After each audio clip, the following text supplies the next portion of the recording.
महाराज दशरथ ने भी किया था माता सीता के साथ एक घोर पाप। दोस्तों, सीता हरण की कहानी तो सब कोई जानता है, लेकिन इसके पीछे का कारण कोई नहीं जानता कि महाराज दशरथ की एक गलती के कारण हुआ था माता सीता का हरण। अगर महाराज दशरथ इतनी बड़ी भूल नहीं करते तो शायद माता सीता का हरण नहीं हो पाता।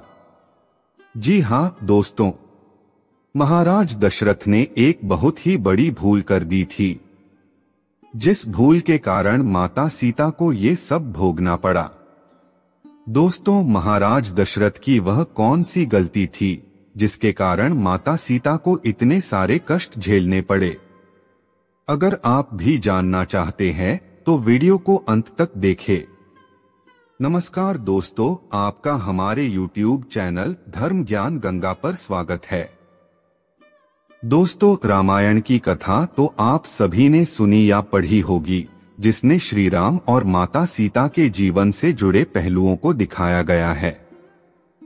उन्हीं में से एक कहानी में बताया गया है कि महाराज दशरथ की एक छोटी सी गलती के कारण हुआ था माता सीता का हरण। वैसे दोस्तों, हमारे विद्वान कहते हैं कि रामायण की कई किताबें हैं और हर एक किताब में इसका अलग कारण लिखा हुआ है। रामचरितमानस जो तुलसीदास महाराज की है, उनकी हर एक चौपाई मंत्र का काम करती है। तो चलिए आप लोगों का कीमती समय बर्बाद न करते हुए आगे बढ़ते हैं कि ऐसी कौन सी गलती हुई थी महाराज दशरथ से कि रावण माता सीता को हरण करके ले गया। दोस्तों, जब भगवान श्री राम, लक्ष्मण, भरत, शत्रुघ्न चारों भाइयों का विवाह हो गया और बारात लौटकर वापस अपने नगर में आई, तो महाराज दशरथ ने अपनी पत्नी कौशल्या से कहा था कि कौशल्या, एक बात आप लोग हमेशा गांठ बांध कर रखिए, क्योंकि आज तक आप सिर्फ चारों बेटों की माँ थी, लेकिन आज के बाद आप सब माँ होने के बावजूद चारों बहुओं की सास भी बन चुकी हैं। तो उन्होंने महाराज दशरथ से पूछा कि क्यों? तब महाराज दशरथ कहने लगे कि सास और बहू का धर्म क्या होता है। जिस घर में बेटे की बहू आ जाए, उस घर में सास का ये धर्म बनता है, उसका ख्याल रखें। गोस्वामी तुलसीदास जी रामचरितमानस में कहते हैं, पर लड़किनी सकल घर आई, राखे हो पलक नयन की नाई। यानी कि जब दूसरे की बेटी हमारे घर में बहू बनकर के आ रही है और सास का ये धर्म बनता है कि उसकी रक्षा ठीक उसी प्रकार करनी चाहिए जैसे आंखों की रक्षा पलक करती है। उसके बाद महाराज दशरथ ने बहुत प्रकार के उपदेश दिए, बहुत तरह से उन्हें उनका धर्म समझाया। उसके बाद कुछ दिन ऐसे ही निकल गए। फिर एक दिन महाराज दशरथ के दिमाग में एक बात आई। महाराज ने विचार किया कि क्यों ना मैं अपनी चारों बहुओं की परीक्षा ले लूं कि मेरी कौन सी बहू कितनी चतुर हैं। तो महाराज दशरथ ने अपनी चारों बहुओं को सीता, मांडवी, श्रुतकीर्ति और लक्ष्मण की पत्नी उर्मिला, इन चारों को अपने पास बुलाया और चारों को पास में बुलाकर एक बात कही कि देखो बेटी, तुम चारों मेरी पुत्री के समान हो। मेरी पुत्री ही हो तो मेरा एक आदेश है तुम्हारे लिए। अब चारों बहुएं खड़ी होकर पूछने लगी कि कहो पिताजी, क्या आदेश है? तब महाराज दशरथ ने कहा कि पुत्री, आज तुम चारों अलग अलग रसोई बनाओगी। तुम चारों अपने अपने हाथ से मेरे लिए खाना बनाकर लेकर आओगी और फिर देखते हैं कि कौन बहू कितनी चतुर है और कितनी जल्दी खाना लाती है। अब चारों बहुएं वहां से चली गई। सभी के दिमाग में ये बात आई कि मैं पहले पहुंच जाऊं तो मैं पहले पहुंच जाऊं। चारों के दिमाग में एक ही बात आई और उन सभी ने भोजन बनाना शुरू कर दिया। 56 प्रकार के व्यंजन बनाकर तैयार किए गए।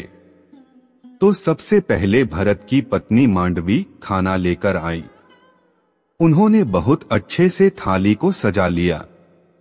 सारी थाली में तरह तरह के पकवान रखे और ले जाकर थाली महाराज दशरथ के सामने रख दी। दोस्तों, जिस चौकी पर महाराज दशरथ बैठे हुए थे, वहीं उन्होंने थाली ले जाकर रख दी और कहा, पिताजी भोजन करिए। लेकिन मांडवी एक चीज भूल गई थी कि खाना खाने वाले को खाना देने से पहले पानी भी दिया जाता है। महाराज दशरथ ने देखा कि भरत की पत्नी आई है, तो चलो कोई बात नहीं, अभी छोटी है, नादान है, शायद अकल आ जाए। महाराज दशरथ ने मांडवी के हाथ से भोजन की थाली ले ली और वहीं पर रख ली और बोले, बेटा आप जाओ, हम थोड़ी देर में भोजन कर लेंगे। फिर दोस्तों, तब तक लक्ष्मण की पत्नी उर्मिला चली आई। उन्होंने भी बहुत जल्दी जल्दी में भोजन बनाया था। उर्मिला ने भी एक थाली में भोजन सजाया, साफ सफाई अच्छे तरीके से भोजन थाली में लगाया और थाली सजाने के बाद उर्मिला भी भूल गईं कि महाराज दशरथ को पानी भी देना है। दोस्तों, उर्मिला भोजन की थाली लेकर के अपने ससुर महाराज दशरथ के पास में पहुंच गई। अब महाराज दशरथ समझ गए कि लगता है ये बहू भी बिल्कुल ऐसी ही है। दोस्तों, ये बात सच है कि अगर किसी को भोजन दिया जाता है तो भोजन करने वाले को भोजन देने से पहले पानी जरूर देना चाहिए। लेकिन उर्मिला भी भूल गई। महाराज दशरथ ने उनके हाथों से भी थाली ले ली और बोले, बेटा आप भी जाओ, भोजन हम कर लेंगे। अब दोस्तों, तीसरे नंबर पर शत्रुघ्न की पत्नी श्रुतकीर्ति आई और जल्दी जल्दी में भोजन उन्होंने भी बनाया। भोजन इतना सुंदर और स्वादिष्ट बनाया जिसका कोई जवाब नहीं था। लेकिन उनसे भी एक गलती हो गई। उनसे गलती ये हो गई कि श्रुतकीर्ति हाथ में भोजन की थाली लेकर के चली, लेकिन महाराज दशरथ को जल्दबाजी में जल देना ही भूल गई। अब महाराज दशरथ ने श्रुतकीर्ति के हाथ से भी भोजन की थाली ले ली और वहीं पर रख ली और वहीं पर रखने के बाद कहा कि पुत्री आप भी जाइए, हम थोड़ी देर में भोजन करेंगे। तीनों थाली रखी है, भरत की पत्नी की, लक्ष्मण की पत्नी की और शत्रुघ्न की पत्नी की, लेकिन महाराज दशरथ ने किसी में से एक भी ग्रास भोजन नहीं किया। अब महाराज दशरथ को इंतजार था माता सीता का। वे विचार कर रहे थे कि जैसा भोला भाला मेरा बेटा राम है और मुझे लगता है कि उनकी पत्नी सीता भी उतनी ही भोली भाली है, क्योंकि बाकी बहू थोड़ा थोड़ा चतुर थी, इसलिए भोजन बनाकर जल्दी ले आई। लेकिन उधर जगत भवानी माता सीता ने बहुत सुंदर तरीके से भोजन बनाया, इतने सुंदर तरीके से कि जिसमें से सुगंध ही कुछ अलग आ रही थी। और माता सीता ने एक थाली में भोजन लगाया, 56 प्रकार के व्यंजनों को एक थाली में लगाया और अपने हाथ में थाली उठाकर चलने के लिए तैयार ही हुई। तब तक माता सीता को ध्यान में आ गया कि किसी को भोजन देते हैं तो भोजन देने से पहले पानी दिया जाता है। अब माता सीता ने विचार किया कि मुझे तो पहले से ही इतनी देर हो गई है और मेरी तीनों बहनें ससुर के पास भोजन लेकर पहुंच गई होगी, मेरे पिताजी मेरे बारे में क्या सोचेंगे। तब दोस्तों, माता सीता ने कौन सा काम किया। सीता माता ने एक हाथ में भोजन की थाली और दूसरे हाथ में जल का लोटा लिया।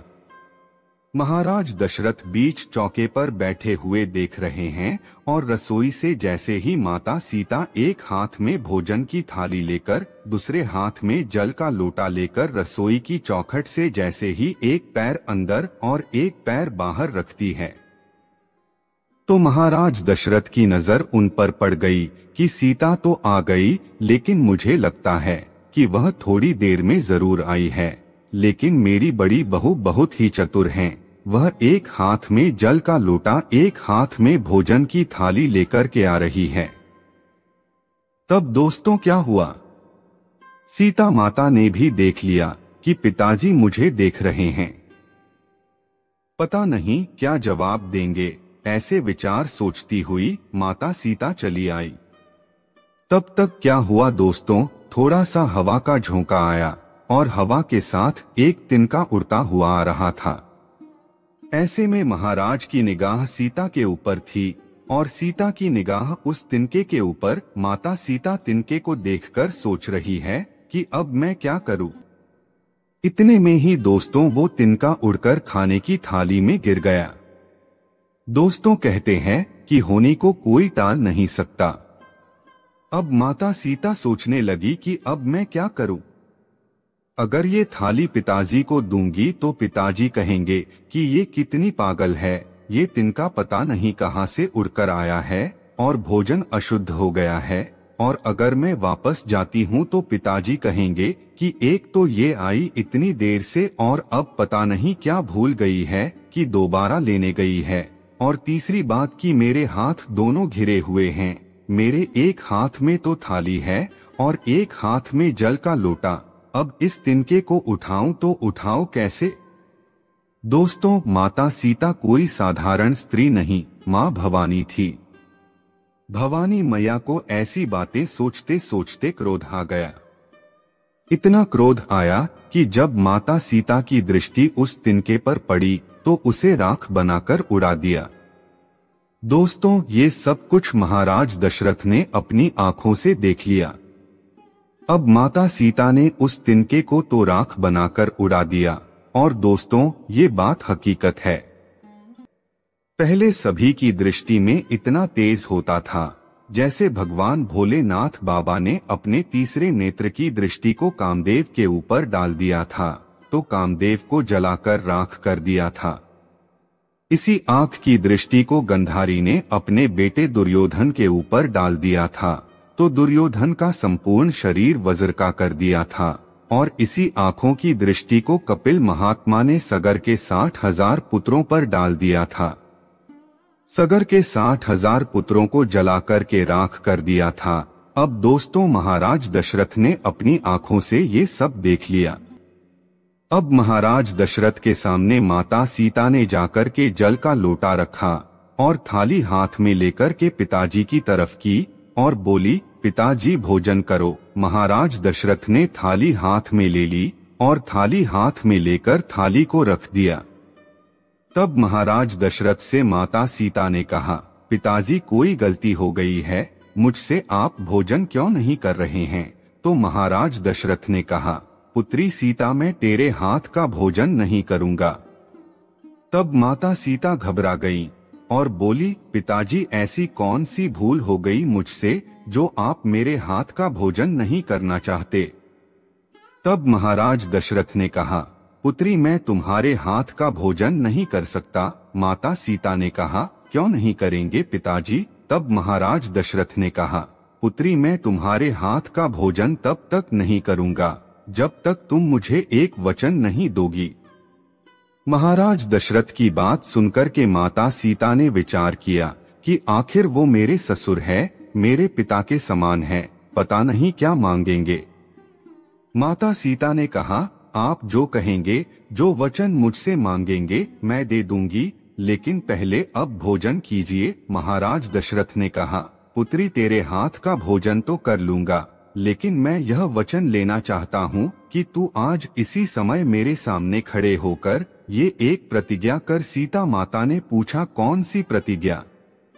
तो वो बोले, अभी मैंने अपनी आंखों से देखा कि भोजन की थाली में तिनका गिरा था और उस तिनके पर तुमने अपनी दृष्टि डाली कि उस तिनके को राख बना दिया। तो आज तुम मुझे वचन दें कि तू आज के बाद कभी भी किसी के ऊपर अपनी दृष्टि नहीं डालेगी।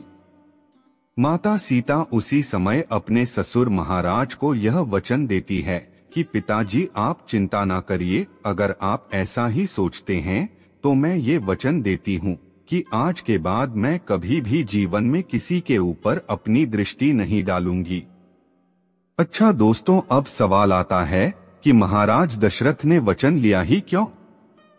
महाराज दशरथ समझते थे कि मेरे सबसे बड़े पुत्र जो राम है वो थोड़े सुशील सज्जन है, तो अगर किसी दिन पति पत्नी में कोई अनबन हो गई और अगर सीता को क्रोध आ गया तो क्रोध में आकर आंखों की दृष्टि को अगर मेरे पुत्र के ऊपर डाल दिया तो मेरे 3 ही पुत्र रह जाएंगे। फिर माता सीता ने यह वचन देते हुए कहा कि आज के बाद मैं अपने जीवन में कभी भी किसी के ऊपर अपनी दृष्टि नहीं डालूंगी। तो दोस्तों, जिस समय माता सीता लंका में थी, रावण के यहाँ, तो जब दोस्तों रावण सीता को धमका रहा होता था, एक बार मेरी तरफ देख, तो माता सीता एक तिनके की तरफ देखकर सोचती हैं कि अरे तिनके, अगर उस दिन तू मेरा बैरी ना हुआ होता, मेरे पिता समान ससुर मुझसे ये वचन ना लेते, तो शायद आज ये रावण मुझे ना धमका रहा होता, इसे मैं कब का जलाकर राख बना देती। तो दोस्तों, महाराज दशरथ की इस गलती के कारण सीता जी रावण की कैद से खुद को मुक्त नहीं करवा सकी। दोस्तों, वीडियो पसंद आई तो लाइक और शेयर करें, और वीडियो को अंत तक देखने के लिए आपका बहुत बहुत धन्यवाद।